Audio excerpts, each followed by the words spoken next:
We all understand that Russia was behind this. There's nobody on our committee who's been briefed that thinks the Chinese were involved or some 400-pound person.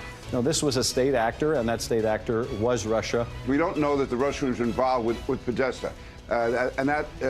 General Clapper said that also. They're not certain where that came from.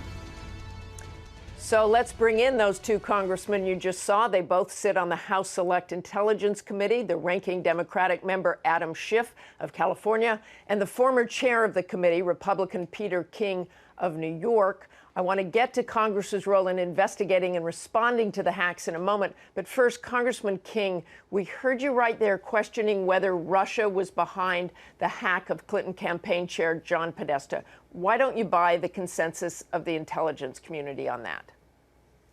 Because we haven't been shown that consensus. What we've been told all along is that it was virtually definite that the Russians did hack the Democratic National Committee. I'm willing to accept that. I have no reason not to. But as far as John Podesta, it was uncertain whether or not that could be directly traced to the Russians. And I haven't seen anything since then. And that's what infuriates me about this, Martha, is that we have John Brennan, supposedly John Brennan, leaking to the Washington Post, to a biased newspaper like the New York Times, findings and conclusions that he's not telling the Intelligence Committee. I mean, Chairman Nunes called a meeting last week, invited all of the intelligence community in. They refused to come. I find it shameful. It seems like, to me, there should be an investigation what the Russians did, but also an investigation of John Brennan and the hit job he seems to be orchestrating against the president-elect. So you think this is all political by John Brennan?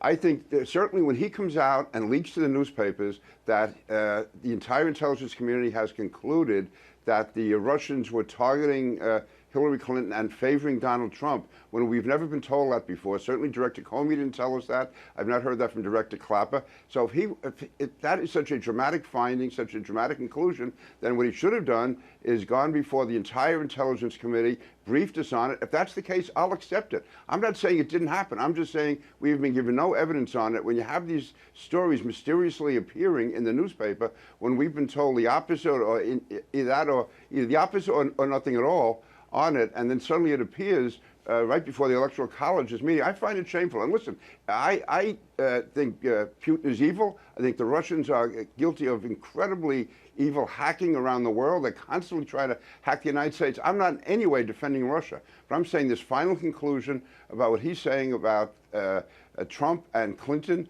if they have evidence, show it. They have not shown it yet. Okay. And Comey has told us that it's not the case in the past. Okay, Congressman, I should say we don't know whether John Brennan is the one who leaked the information. Congressman Schiff, you have seen more intelligence. If Congressman King and others had seen all the intelligence, do you think they'd be convinced? Look, I discussed this with Director Brennan very recently. I think he has done a remarkable job at the agency. I don't think he's trying to politicize this in any way.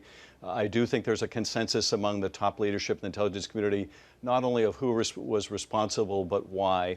And I think when the review is released by the administration within the next 2 or 3 weeks, I think the American people will see that. But let's look at what's undisputed. But why not give some of this information? I totally understand you don't want to have sources and methods out there, but can't you give the public something more substantial than what we've seen? Well, yes, and I think the administration will, and I think they should. I've certainly been urging them to do that. But the principal reason why they haven't thus far is exactly the one you mentioned, and that is we have good sources of information. We don't want to disclose those. I'm sure the Russians would love to know the source of information so they can take countermeasures to prevent us from being able to attribute other Russian malignant cyber activity in the future.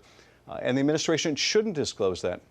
And ultimately, this is why I think what the president-elect is doing is so damaging, because by attacking the intelligence community, basically it's going to make that much more difficult for the current president to make attribution, for the American people to understand what they really need to about Russian involvement in our elections. This was unprecedented, and for the president-elect to continue to give the Russians deniability is deeply damaging to the country. And Congressman King, former CIA Director Michael Hayden says Trump is essentially siding with the enemy by being so publicly critical of the intelligence community. Should President-elect Trump be so openly questioning the intelligence community? So I think 99% of the intelligence community does an outstanding job What I'm talking about here specifically is the events of the last 10 days, which I find unprecedented.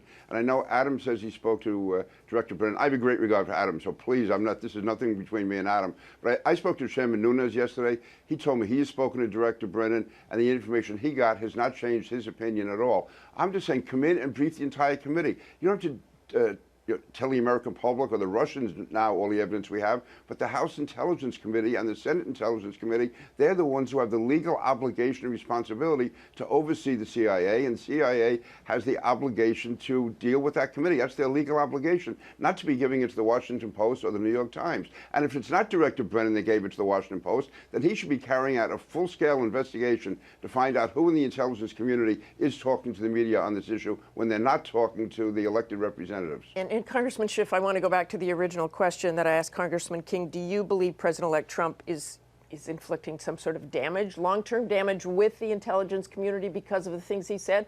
Or is that a very legitimate point? He doesn't know it all at this point. I think he's doing enormous damage, not only to the intelligence community, but he's doing damage to himself and to his ability to lead the country when he becomes president. We are going to have a national security crisis at some point. It may be very early in the administration or it may be later, but it's going to come. And he's going to need to rely on the intelligence community, and more than that, he's going to need to become before the American people and say, I'm taking this action based on our intelligence that this is what the North Koreans are doing, or the Iranians, or the Russians, or the Chinese. And if he can't be believed because he's sending out false tweets, or he's persuaded the American people not to believe what our own intelligence agencies, or he's given the Russians such deniability that they can come back and say, are these the same intelligence agencies that the president-elect told us not to believe? He is damaging himself and our national security. I would love to see our president act now to impose sanctions, because I'm not confident the president-elect will. I'm also not confident we've established enough of a deterrent, and the Russians will be back at this. This may have benefited Donald Trump, and indeed it certainly did during the campaign. But when he becomes the target of Russian hacking and meddling, he's going to take a very different view of matters. And I think that's why what he's doing right now is so damaging, and not only to himself, but to the country. And Congressman King, I want to let you respond to that. Yeah. I think, first of all, Donald Trump will do the right thing. I'm confident he'll do the right thing. And as far as confidence between the CIA and the president, I don't think Director Brennan or the top leadership of the CIA is doing very much to engender confidence when they're putting out these stories and not willing to back them up with the intelligence committees that have the responsibility for it. It just seems like a hit job. Just very quickly. There's so much common agreement on the very basic facts of the Russian hacking and meddling in our election. That ought to be enough to bring us together, not only to enact sanctions and costs on the Russia, some disclosed, some not disclosed, but to work together on a very bipartisan basis to investigate this in a joint House-Senate intelligence investigation or independent commission. And you agree with that, Congressman King? A joint House-Senate? I'm sorry.